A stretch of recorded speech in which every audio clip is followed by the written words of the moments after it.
ইব্রাহিম মোল্লা। আপনি কোথা থেকে আসছেন? আমি আসছি মুর্শিদাবাদ, জলঙ্গি থানা।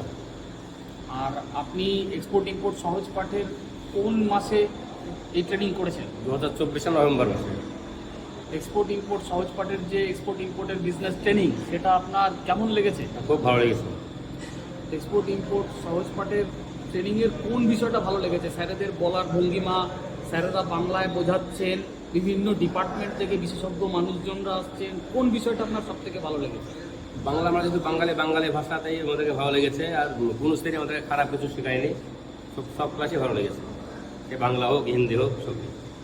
আর আজকে যে এই international airport cargo complex visit করতে এসেছেন এক্সপোর্ট ইম্পোর্ট স্বচক্ষে দেখার জন্য, সেটার আপনার কীরকম অভিজ্ঞতা?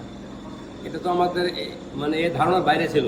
মানে এই ক্লাসে ভর্তি হয়ে যে এত ভালো শিখতে পারবো বা জানতে পারবো, এটা আশা ছিল না। তো খুব ভালো লাগলো এটা এসে। আগামী দিনে আপনি আপনার পরিচিত মানুষজনকে এই এক্সপোর্ট ইম্পোর্ট সহজ পাঠের যে ট্রেনিং সেটা নেওয়ার জন্য কি সবাইকে বলবেন? অবশ্যই পাঠাবো, আমি বলবো। অসংখ্য ধন্যবাদ।